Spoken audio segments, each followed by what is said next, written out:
Assalamualaikum warahmatullahi wabarakatuh. Kembali lagi di video kali ini bersama saya, Syakwita. Nah, kali ini kita kedatangan public speaker yaitu Kak Nur Aini. Nah, untuk kali ini kita bakal bahas tentang mental public speaking.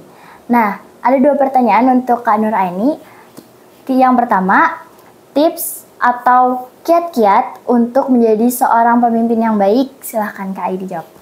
Oke, sebelumnya perkenalkan ulang, nama saya Nur Aini dan saya sangat senang sekali bisa diundang berkesempatan hadir di MTS Al-Ikhlas ini dan bertemu dengan Syakwita.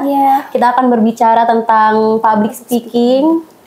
Yang tadi pertanyaan yang pertama itu apa tadi? Yang pertama adalah kiat-kiat atau tips agar menjadi seorang pemimpin yang baik. Oke, tips menjadi seorang pemimpin yang baik. Yang pastinya seorang pemimpin itu harus tegas. Harus lemah lembut, tapi nggak lemah, gitu.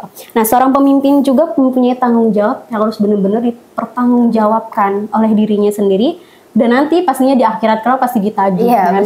Nah, dari kita semua adalah pemimpin. Kita punya tanggung jawab, dan tanggung jawab itu harus dilaksanakan. Kita harus memposisikan diri kita sebagai panutan untuk bawahan kita. Kita kasih motivasi ke mereka. Jangankan motivasi ke mereka dulu, kasih dulu nih motivasi ke diri kita.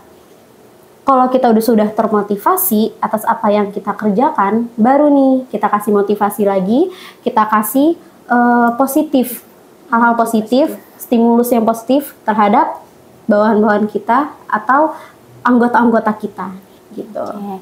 Baik, terima kasih atas jawabannya untuk pertanyaan pertama. Lalu ke pertanyaan kedua, yaitu bagaimana atau tips agar kita memiliki mental public speaking yang baik dan mental yang lebih percaya diri ke depannya. Terkait tentang mental public speaking, yang kita ketahui public speaking itu kan sama halnya kayak berkomunikasi. Cuma bedanya itu di skillnya. Semua orang bisa berkomunikasi. Semua orang dalam keseharian itu ngobrol, itu juga bisa disebut yang namanya public speaking.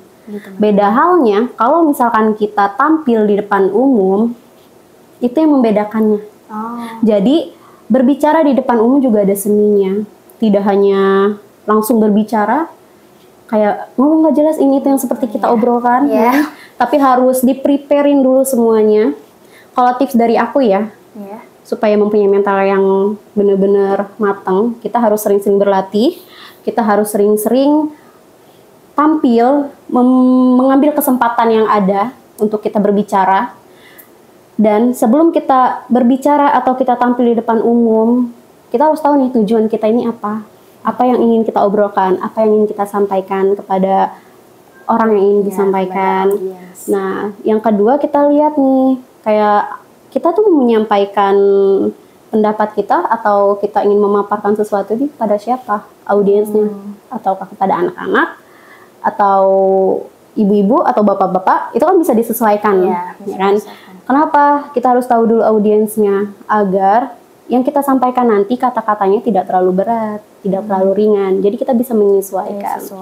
Ya. Yang ketiga, kita siapkan materinya, kita siapkan mental kita, fisik kita.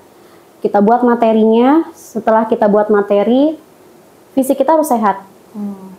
Fisik sehat, mental sehat, baru kita latihan. Nah, lebih seringnya orang itu sering latihan di depan cermin, ngobrol sendiri, jawab sendiri, atau di kamar biasanya ya. Di kamar kita bisa menganggap kamar kita itu adalah sebagai panggung kita, dan barang-barang yang ada di kamar seperti kasur, seperti bantal, lemari, itu ada audiens kita. Kita ngobrol dengan mereka dengan gaya public speaking kita, teknik public speaking yang sudah kita ketahui, kita latihan di situ. Benar-benar kita matengin. Kalau sudah benar-benar matang dan hari H-nya sudah sampai kita perform, baru kita tunjukkan ke mereka yang terbaik. Jadi supaya mendapatkan mental yang benar-benar matang dan baik, kita harus berlatih. Harus sering berlatih gitu. Cukup. Oke. Baik.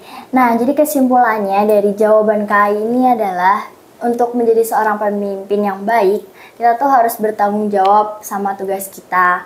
Terus untuk mental public speaking yang baik juga, kita harus sering-sering berlatih ya. Sering berlatih. Terus kita harus mengetahui dulu audiensnya seperti apa. Lalu kita harus menyiapkan terutama fisik kita dan mental kita agar lebih percaya diri. Nah, baik, terima kasih banyak untuk Kai sudah berkesempatan hadir dan menjawab pertanyaan dari saya. Sama-sama. Kurang lebihnya mohon maaf. Di akhir video, sampai jumpa di video selanjutnya. Wassalamualaikum warahmatullahi wabarakatuh.